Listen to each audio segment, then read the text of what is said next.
Sabahat walks and talks में आप देख रहे हैं सेगमेंट सबाहत टॉक्स। अगर आपने अभी तक चैनल को सब्सक्राइब नहीं किया तो जल्दी से सब्सक्राइब करके आ जाएं और बेल आइकन की घंटी बजाना मत भूलें ताकि आप कोई भी इंटरेस्टिंग स्टोरी मिस ना कर सकें। अस्सलामुअलैकुम दोस्तों, तो क्या हाल चाल हैं आपके। आज का मज़मून ख़ास तौर पर उन जैसे तलबा के लिए जो आजकल अपने इम्तिहानात की तैयारी में मसरूफ़ हैं और उनके फ़ाइनल्स भी उनके सर पर ऐसे ही मंडला रहे हैं जैसे इस मज़मून में पतरस के। तो पतरस अपने इस मज़मून सवेरे जो कल आँख मेरी खुली में ये लिखते हैं कि गीदड़ की मौत आती है तो शहर की तरफ दौड़ता है। हमारी जो शामत आई तो एक दिन अपने पड़ोसी लाला कृपा शंकर जी ब्रह्मचारी से बरसबीले तस्करा कह बैठे कि लाला जी इम्तिहान के दिन करीब आते जाते हैं, आप सहर खेज़ हैं, ज़रा हमें भी सुबह जगा दिया कीजिए। वो हज़रत भी मालूम होता है नफलों के भूखे बैठे थे। दूसरे दिन उठते ही उन्होंने ईश्वर का नाम लेकर हमारे दरवाजे पर मुक्काबाजी शुरू कर दी। कुछ देर तक तो हम समझे कि आलम ख्वाब है, अभी से क्या फ़िक्र, जागेंगे तो लाहौल पढ़ लेंगे। लेकिन ये गोला बारी लम्हा ब लम्हा तेज़ होती गई और साहिब जब कमरे की चौबी दीवारें लरसने लगी, सुराही पर रखा ग्लास चलतरंग की तरह बजने लगा और दीवार पर लटका हुआ कैलेंडर पेंडुलम की तरह हिलने लगा तो बेदारी का कायल होना ही पड़ा। मगर अब दरवाज़ा है कि लगातार खटखटाया जा रहा है। मैं क्या, मेरे आबाओ अजदाद की रूहें और मेरी किस्मत ख़ाबीदा तक जाग उठी होगी। मैं तेरा आवाज़ें देता हूँ, अच्छा अच्छा, थैंक यू, जाग गया हूँ, बहुत अच्छा, नवाजिश है। जनाब हैं कि सुनते ही नहीं। खुदाया किस साफत का सामना है, ये सोते को जगा रहे हैं या मुर्दे को जला रहे हैं। ये भला हमसे कैसे हो सकता था कि उठकर दरवाजे की चिटखनी खोल देते। पेशतर इससे कि बिस्तर से बाहर निकलें। दिल को जिस कदर समझाना बुझाना पड़ा उसका अंदाज़ा कुछ अहले ज़ौक़ ही लगा सकते हैं। आखिरकार जब लैंप जलाया और उनको बाहर से रोशनी नज़र आई तो तूफ़ान थमा। अब हम जो खिड़की में से आसमान को देखते हैं तो जनाब सितारे जगमगा रहे हैं। सोचा कि आज पता चलाएंगे ये सूरज आखिर किस तरफ से निकलता है। लेकिन जब घूम घूम कर खिड़की में से और रोशनदान में से चारों तरफ देखा और बुज़ुर्गों से सुबह काज़िब की जितनी निशानियां सुनी थीं उनमें से एक भी कहीं नज़र ना आई तो फिक्र सी लग गई कि आज सूरज ग्रहण तो नहीं। कुछ समझ में ना आया तो पड़ोसी को आवाज़ दी, लाला जी, लाला जी। जवाब आया, मैंने कहा, आज ये क्या बात है, कुछ अंधेरा अंधेरा सा है। कहने लगे, तो और क्या, 3 बजे ही सूरज निकला है। 3 बजे का नाम सुनकर तो हमारे होश ही गुम हो गए। चौंक कर पूछा, क्या कहा तुमने, 3 बजे हैं? कहने लगे, 3 तो नहीं, कुछ 7, साढ़े 7 मिनट ऊपर 3 है। मैंने कहा, अरे कम वक्त, खुदाई फौजदार बदतमीज़ कहीं के, मैंने तुझसे कहा था सुबह जगा देना या ये कहा था कि सिरे से सोने ही ना देना। 3 बजे जागना भी कोई शराफत है? हमें तूने कोई रेलवे गार्ड समझ रखा है? 3 बजे हम उठ सका करते तो इस वक्त दादा जान के मंजूरे नज़र ना होते। अबे अहमक कहीं के, 3 बजे उठ के भी हम भला जिंदा रह सकते हैं? अमीर ज़्यादा हैं, कोई मजाक थोड़ी है। लाहौल वाला कुव्वत। दिल तो चाहता था कि अदम तशद्दुद को खैर बात कह दूँ, लेकिन फिर ख्याल आया कि बनी नूं इंसान का ठेका कोई हमने ले रखा है। हमें अपने काम से गर्ज। लैंप बुझाया और बुड़बुड़ाते हुए फिर से सो गए और फिर हस्ब मामूल नहायत इत्मीनान के साथ भले आदमियों की तरह अपने 10 बजे उठे, 12 बजे तक मुँह हाथ धोया और 4 बजे चाय पीकर ठंडी सड़क की सैर को निकल गए। शाम को वापस हॉस्टल में वारिद हुए। जोश शबाब तो है ही, इस पर शाम का अरमान अंगेज़ वक्त। हवा भी नहायत लतीफ़ थी, तबीयत भी ज़रा मछली हुई थी। हम ज़रा तरंग में गाते हुए कमरे में दाखिल हुए कि बलाएँ जुल्फ़े जाना की, अगर लेते तो हम लेते। इतने में पड़ोसी की आवाज़ आई, मिस्टर। हम उस वक्त ज़रा चुटकी बजाने ही लगे थे, बस उंगलियां वहीं पर रुक गईं और कान आवाज़ की तरफ लग गए। इरशाद हुआ, ये आप गा रहे हैं, ज़ोर आप पर। मैंने कहा, जी मैं किस लायक हूँ, लेकिन खैर फरमाइए। बोले, ज़रा वो मैं डिस्टर्ब होता हूँ। बस साहब, हमें जो मौसूकियत की रूह बेदार हुई थी फ़ौरन मर गई। दिल ने कहा, और नाबकार इंसान, देख, पढ़ने वाले यूं पढ़ते हैं। साहिब खुदा के हुजूर गिड़गिड़ा कर दुआ मांगी कि खुदाया हम भी अब बाकायदा मुतालिया शुरू करने वाले हैं, हमारी मदद कर। आंसू पूंछ कर और दिल को मजबूत करके मेज़ के सामने आ बैठे। दांत भींच लिए, नेकटाई खोल दी, आस्तीनें चढ़ा ली, लेकिन कुछ समझ में ना आया कि क्या करें। सामने सुर्ख, सब्ज़, जर्द सभी किस्म की किताबों का अंबार लगा था। अब इनमें से कौन सी पढ़ें। फैसला ये हुआ कि पहले किताबों को तरतीब से मेज़ पर लगा दें कि बाकायदा मुताले की पहली मंजिल तो यही है। बड़ी तख्ती की किताबों को अलहदा रख दिया, छोटी तख्ती की किताबों के साइज़ के मुताबिक अलग खड़ा कर दिया। एक नोट पेपर पर हर एक किताब के सफ़ों की तादाद लिखकर सबको जमा किया।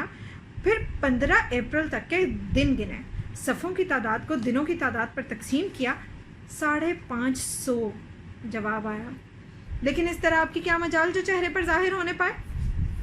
दिल में कुछ थोड़ा सा पछता है कि सुबह 3 बजे ही क्यों ना उठ बैठे, लेकिन कम ख्वाबी के तिबी पहलू पर गौर किया तो फ़ौरन अपने आप को मलामत की। आखिरकार इस नतीजे पर पहुंचे कि 3 बजे उठना तो लग़वियात है, अलबत्ता 5, 6, 7 बजे के करीब उठना माकूल होगा। सेहत भी कायम रहेगी और इम्तिहान की तैयारी भी बाकायदा होगी। ये तो हम जानते हैं कि सवेरे उठना हो तो जल्दी ही सो जाना चाहिए। खाना बाहर ही से खाकर आए थे, बिस्तर में दाखिल हो गए। चलते चलते ख्याल आया कि लाला जी से जगाने के लिए कह ही ना दें। यूँ हमारी अपनी कुव्वत इरादी काफ़ी ज़बरदस्त है, जब चाहें उठ सकते हैं, लेकिन फिर भी क्या हर्ज है। डरते डरते आवाज़ दी, लाला जी। उन्होंने पत्थर खींच मारा। यस। हम और भी सहम गए कि लाला जी कुछ नाराज़ मालूम होते हैं, तो इत्तला की दरख्वास्त थी कि लाला जी सुबह आपको बड़ी तकलीफ़ हुई, मैं आपका बहुत ममनून हूँ। कल अगर ज़रा मुझे 6 बजे, यानी जिस वक्त 6 बजे हैं, जवाब नदारद। मैंने फिर कहा, जब 6 बज चुके हैं तो सुना आपने? चुप। लाला जी, कड़कती हुई आवाज़ ने जवाब दिया, सुन लिया, 6 बजे जगा दूंगा। हमने कहा, बहुत अच्छा ये बात है, तो खुदा किसी का मोहताज ना करे। लाला जी आदमी बहुत शरीफ हैं। अपने वादे के मुताबिक दूसरे दिन सुबह 6 बजे उन्होंने दरवाजे पर घोंसों की बारिश शुरू कर दी।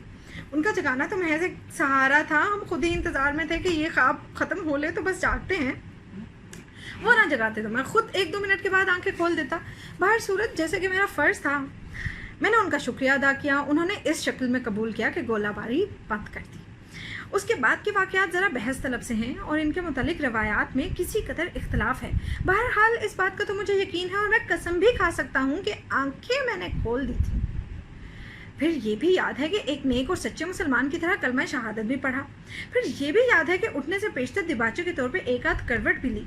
फिर का नहीं पता, शायद लिहाफ ऊपर से उतार दिया, शायद सर उसमें लपेट दिया, या शायद खांसा या खराटा लिया। खैर ये तो यकीनी अमर है कि 10 बजे हम बिल्कुल जाग रहे थे, लेकिन लाला जी के जगाने के बाद और 10 बजे से पेशतर खुदा जाने हम पढ़ रहे थे या शायद सो रहे थे। नहीं, हमारा ख्याल है हम पढ़ रहे थे या शायद सो ही रहे थे। बाहर सूरत ये नफ्सियात का मसला है जिसमें ना आप माहिर हैं ना मैं। क्या पता लाला जी ने जगाया ही 10 बजे हो या उस दिन 6 देर में बजे हो। खुदा के कामों में हम आप क्या दखल दे सकते हैं, लेकिन हमारे दिल में दिन भर ये शुबा रहा कि कसूर कुछ अपना ही मालूम होता है।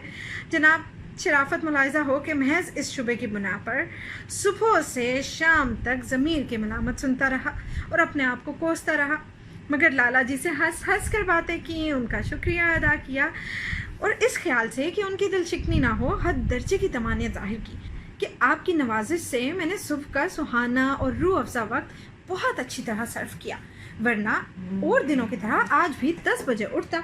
लाला जी सुबह के वक्त दिमाग क्या साफ़ होता है, जो पढ़ो खुदा की कसम फ़ौरन याद हो जाता है।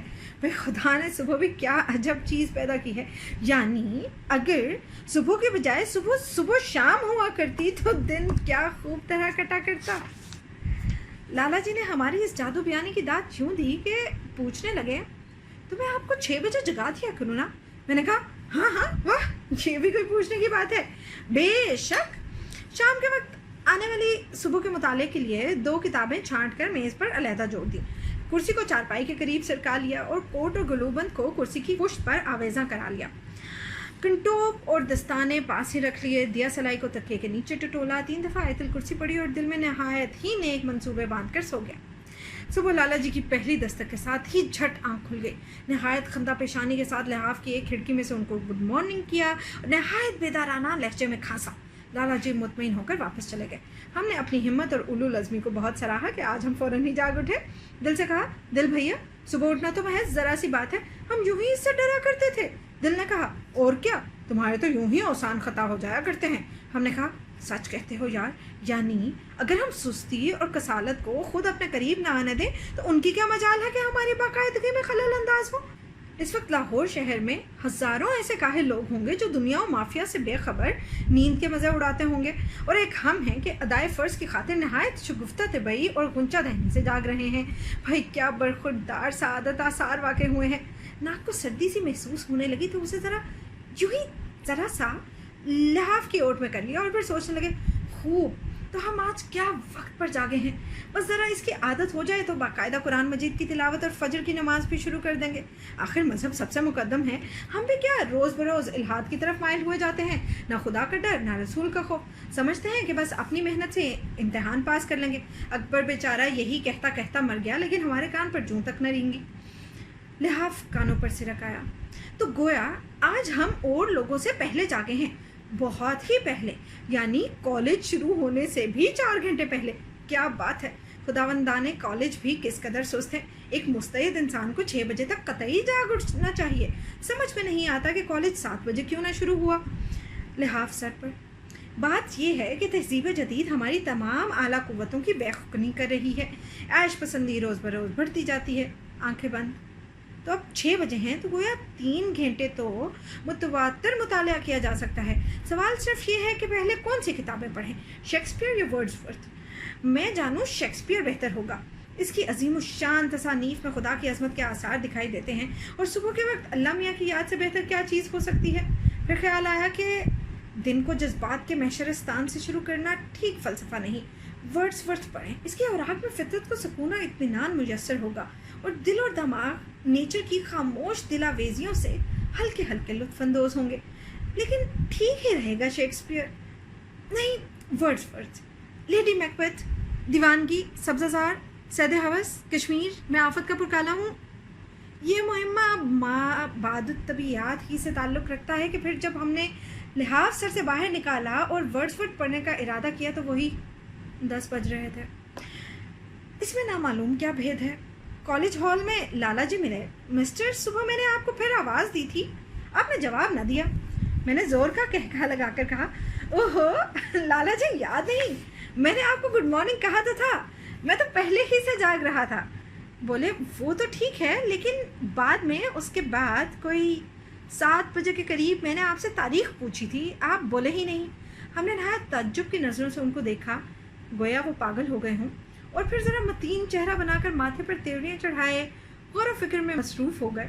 1 آدھ منٹ تک ہم اس تعمق میں رہے، پھر یکا یک ایک معجوبانہ اور معشوقانہ انداز سے مسکرا کے کہا، ہاں ٹھیک ہے، میں اس وقت نماز پڑھ رہا تھا۔ لالا جی مروب سے ہو کر چل دیے، اور ہم اپنے زہد و اتقاء کی مسکینی میں سر نیچا کیے کمرے کی طرف چلے آئے۔ اب یہی ہمارا روزمرہ کا معمول ہو گیا ہے، جاگنا نمبر 1 6 بجے، جاگنا نمبر 2 10 بجے، اس دوران لالا جی آواز دیں تو نماز۔ جب دل مرحوم ایک جہان آرزو تھا تو یوں جاگنے کی تمنا کیا کرتے تھے کہ سورج کی پہلی کرنیں ہمارے سیاہ پرپیچ بالوں پر پڑ رہی ہوں، کمرے میں پھولوں کی بوئے سحری روح افزائیاں کر رہی ہو، اور عشق میں ڈوبی ہوئی سریلی اور نازک آواز مسکراتی ہوئی گا رہی ہو، تم جاگو موہن پیارے، آنکھیں مسحور ہو کر کھلیں اور 4 ہو جائیں، دلاویز تبسم صبح کو اور بھی درخشندہ کر دے۔ نصیب یہ ہے کہ پہلے مسٹر کی آواز اور دروازے کی دنادن سامع نوازی کرتی ہے، اور پھر 4 گھنٹے کے بعد کالج کا گھڑیال دماغ کے ریشے ریشے میں 10 بجانا شروع کر دیتا ہے، اور اس 4 گھنٹے کے عرصے میں گڑویوں کے گرنے، دیگچیوں کے الٹ جانے، دروازوں کے بند ہونے، کتابوں کے جھاڑنے، کرسیوں کے گھسیٹنے، کلیاں اور غرے کرنے، کھنکھارنے اور کھانسنے کی آوازیں تو گویا فی البدی ٹھمریاں ہیں۔ اندازہ کر لیجئے کہ ان سازوں میں سر تال کی کس قدر گنجائش ہے۔ موت مجھ کو دکھائی دیتی ہے، موت مجھ کو دکھائی دیتی ہے جب طبیعت کو دیکھتا ہوں میں۔